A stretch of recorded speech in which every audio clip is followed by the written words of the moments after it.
So let's talk about the effects of chest breathing. So what happens when you only breathe into your chest? You start ignoring the midsection and definitely the lower section of your lungs, which means that the diaphragm, the primary muscle that is responsible for breathing, is not working correctly. It's offline. So the secondary muscles have to take over and compensate, such as the neck muscles here in the scalenes, the elevated scapula, the upper trapezius.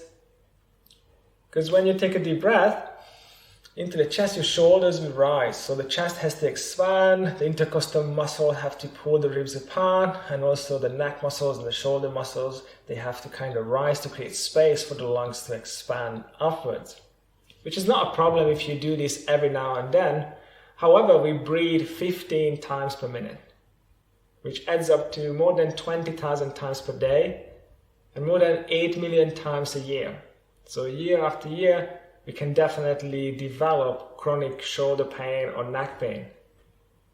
The chest breathing have several knock-on consequences, such as low back pain, pelvic floor dysfunction. When the diaphragm moves down, it creates intra-abdominal pressure. And if this pressure is not there, the lower back is not supported properly. And also, the pelvic diaphragm doesn't get that massage, that toning that it requires. That will lead to, or could lead to, constipation, because the peristaltic movement is compromised, the diaphragm is not moving up and down, not massaging the internal organs. So that could lead to poor circulation, so the lymph and the venous blood doesn't return to the heart as it should, which can later lead to inertia, dullness, fatigue, even depression. And when we breathe mainly into the chest, then we ignore the lower compartments, which means we take in smaller amount of oxygen, which means we need to breathe more faster. And then there's a direct link between fast, shallow breathing and anxiety. Why is that so? What happens when you get anxious or nervous or angry? Your breath becomes shallow and rapid. Your heart rate goes up. So your mood or your state of mind affects the way you breathe. However, it is true vice versa. So the way you breathe can affect how you feel. So simply just by breathing into your chest, you can actually switch on the sympathetic nervous system, the stress response, simply by breath alone. So if that is possible, it is possible to switch it off by the breath. Absolutely. So let me tell you how it works. So our nervous system can be divided into voluntary nervous system and involuntary nervous system. So voluntary nervous system is responsible for moving the muscles. If you want, you can stretch out your arms, you can pick up objects, you could stand up or walk away or run or jump or any of these basic movements that you want to do. That is driven by the voluntary nervous system. However, you are unable to control your heart. You're unable to control your peristaltic movement, your body temperature. So that belongs to the autonomic nervous system that is run by an autonomic or program kind of like nervous system. It is an automatic program that runs by itself. So you don't have to think about it, any of these movements, basically the body just takes care of itself. The involuntary nervous system can be divided into two other subcategories.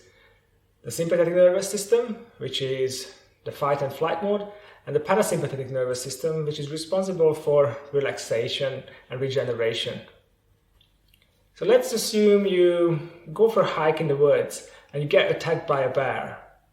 So once your mind perceives an approaching danger, immediately a rush of energy being mobilized, and it's going to be available to you to either run or fight for your life. So you start running away from the bear, and let's say you get away, and after half an hour, the parasympathetic tone will kick in and it will bring your body back to calmness. However, if you're unable to outrun the bear, then you have to find some other mode of getting away from it. So you may climb up on a tree. And then once the bear gets there, it is also trying to come up, but let's say it is unable to. But the bear is really hungry, so it decides to wait for you down there. So your stress response won't be able to switch off. It will be prolonged, and it is very adaptive. Every animal in nature has the ability to tolerate short-term stress.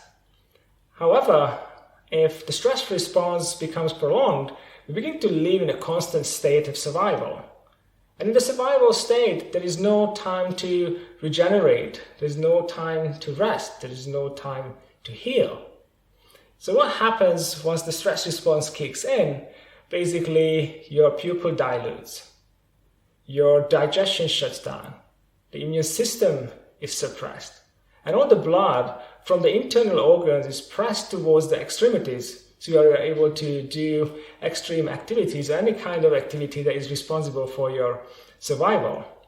However, you do need time to recharge this extra amount of energy that has been utilized and used.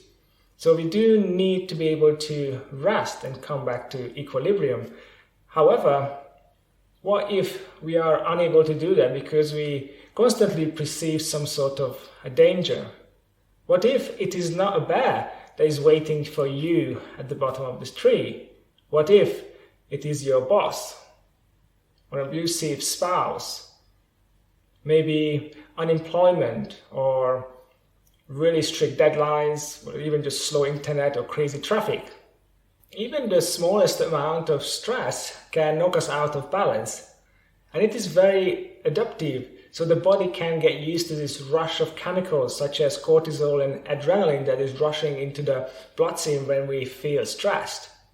So the body can get used to it, and after a while it will begin to crave and subconsciously create situation when we feel stressful.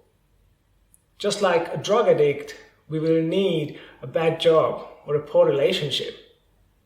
So how can we get out of this vicious cycle? How can we reset our nervous system? How to get out from the fight and flight mode? It's really simple. We just have to start paying attention to our breath and switch on the diaphragm, which is normally offline in most people.